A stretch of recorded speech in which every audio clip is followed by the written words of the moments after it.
Hello and welcome to this special broadcast on One India, where we are discussing the latest mandate, or some are saying the latest diktat from the Karnataka government, Siddaramaia's government, on the use of Urdu language and the proficiency for the Anganwadi teachers in certain districts. Joining us on the broadcast is TV Mohandas Pai, chairman of Aaron Capital Partners. Mr. Pai, thank you so much for joining One India. Thank you. Mr. Pai, what impact do you think that this particular directive from Siddaramaia's government, the decision on mandating Urdu proficiency for Anganwadi teachers could have on Karnataka's linguistic unity? I think this goes against Karnataka's linguistic unity because the government has not done the same for others whose mother tongue is elsewhere. There are many people whose mother tongue is Tulu, Konkani, Tamil, Hindi, Kannada, Hindi, and Telugu, etc. You're only mandating one language to appease a certain class of people, which is very wrong. And I think that should be withdrawn by the government. But there is a problem that the government has to tackle, and that is true. It is true that there are a large number of children who speak only Urdu and the mother tongue. The young children, they probably not learned any other language because that is their mother tongue. And when they come to Anganwadi, there has to be some communication. So maybe the government can also say, instead of mandating, that in these areas, knowledge of spoken knowledge of these languages is preferable or something like that, just to make sure that the Anganwadi workers can communicate with the small children and talk to them. Because when children are 3 years, 4 years, they don't talk other languages, right? So there is a problem. We have to solve the problem. But this is not the way to solve the problem. This is typical of a government which takes a hammer and hammers everybody and is raised a lot of controversy all over the place. Why should it be only Urdu? Why can't it be Telugu? Why can't it be Tamil? Now, all the people who love Kannada will say that it should be only in Kannada, which is wrong because, mother tongue is not necessarily Kannada, right? For example, I speak Kannada. I give speeches in Kannada. I like Kannada. I'm a resident here. I'm a Kannadiga. My mother tongue is Konkani. I speak Hindi. I speak English. And that is a language that we all pick up as we grow. So I think, they must not ruffle any feathers, withdraw that and say it is preferred, but they have to also solve the problem. Right. And that's important. If you are in Bangalore in a Tamil-dominated area, the children will speak only Tamil. So the Anganwadi workers should know some languages. If you are in an area where North Indians are there, or people from Bengal are there or somewhere, they will speak only the local language, their language, right? But there's a problem that has to be solved, that we must acknowledge. But this is not the way. And that's why this has to be withdrawn to keep our unity together in Karnataka. Absolutely. Mr. Pai, talking about, you touched upon several aspects, and one of them was the appeasement to a particular community. If you could delve deeper here, what ulterior motive do you find or do you foresee for the Siddaramaiah government behind this particular specific language choice? Well, I don't know whether there's any ulterior motive because I don't know data to make any accusations. I don't want to say that. But what I would say is this government has been accused of minority appeasement to a large extent because we are seeing that wherever people of the Muslim community riot and create violence, the police go very soft on them. They arrest other people who complain. It happened near Mandya recently, right? When there was stoning on the Ganesha. You can't stone the Ganesha procession. You can't stone any religious possession. That's unacceptable. The people who stone should be caught and put into jail. And people are saying that the Popular Front of India people from Kerala, Malappuram have come there, infiltrated, and they have to find out because there's a safety issue. Ordinary Kannadigas will not riot, will not do anything else. And Mandya is the Kannadiga stronghold, right? And I think the government is going soft on all these criminal elements. They should not go soft on criminal elements of any community, but the Home Minister and the other ministers are going soft, trying to brush it away just for appeasement, which is very, very wrong. We also saw that one minister of the cabinet trying to give away some valuable land to a minority organization in Chamrajpet, which is now gone to court. And I think, this is the government that started this Tipu Jayanti. You see, Tipu is a tyrant. Tipu was a tyrant. He was a jihadi, he was a killer, he was a butcher.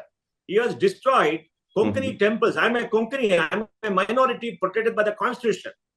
He's destroyed the Konkani temples. He killed a huge number of Kodavas.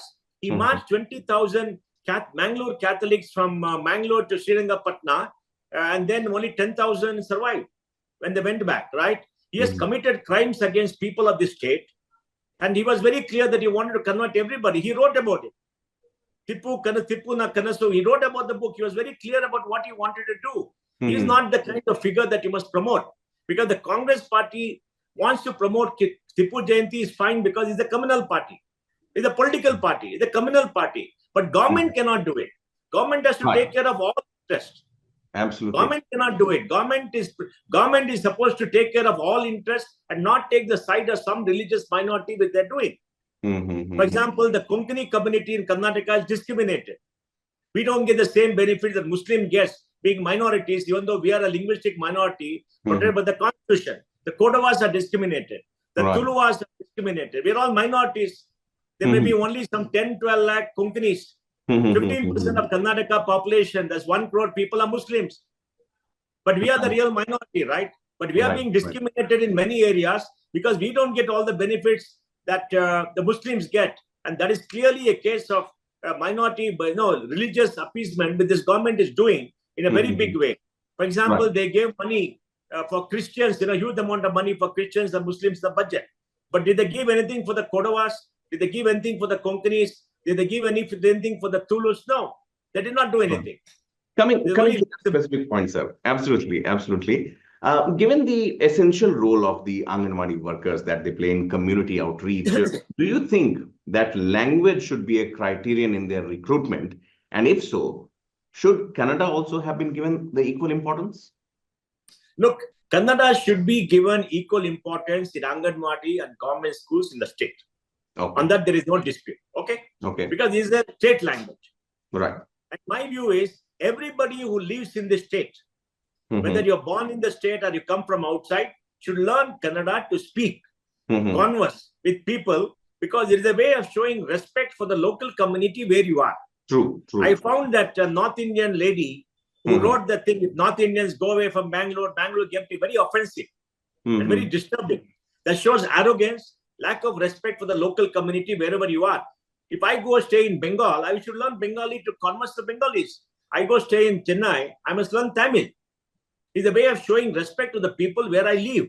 Because I've come from outside to a place where I'm enjoying the benefits paid for by the taxpayers who live there and build the state. It's fine. We are one country. We are one country. We can go stay anywhere, work anywhere. But we must respect the local culture, local sentiments. Now, for many of these North Indians, people from outside Karnataka to say, we will not learn Kannada, we only know English, we will not speak Kannada, I lived here 20 years, is obnoxious. It's very obnoxious and shows lack of respect. And, whenever we live in a community, we must become part of the community because, we are living there. That's what human beings should do. So we must have the ability to converse in Kannada. Nobody is saying that, you must write Kannada, you must do this. No. That is not correct. But you must converse, you must show respect, participate there, and let us accept it. The state language is Kannada, and that's fine. Similarly, the state government also should show respect to people who don't necessarily read Kannada. They should show respect. So they should show proper respect. That's why the 3-language formula is the best formula for India. Right. Because we have a business language, English, we have the state language, Kannada, and we have a language, Hindi, because we go all across. And people in Tamil Nadu and states like Tamil Nadu who say we'll not have Hindi are making a big mistake because they're depriving their people of a language which can help them get jobs and live in other parts of India. One final question, sir, to address the elephant in the room. Do you think that this move from the Siddaramaiah government, if I may ask, is an outright politically motivated move? From all angles, it looks like that because this party has a history of Muslim appeasement, and it looks like that because if they had issued a circular to say that they should also know other languages like Konkani, like Tulu, like Kodava, and let's say Tamil and Telugu in areas where there are children of these communities, I would have supported them.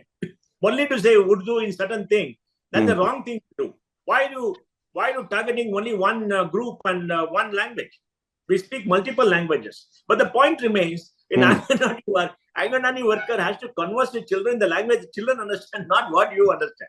When they're all young children, they have not learned any language.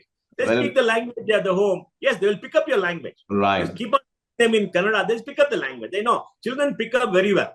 Yes, yes, I mean, But that's must have very some ability to draw them out. impressionable That also is the real issue which need to be addressed. You must admit that. Absolutely, sir. And that's the beauty of this country also, because such Yeah. diversity comes through languages, because that's what Yeah. is a differentiating yet a unifying factor. And tampering and tinkering with that social fabric, Yeah. I think, Yeah. shouldn't be done. Mr. Pai, thank you so much. TV Mohandas Pai there, chairman of the RN Capital Partners, speaking to One India. Thank you, sir. Thank you.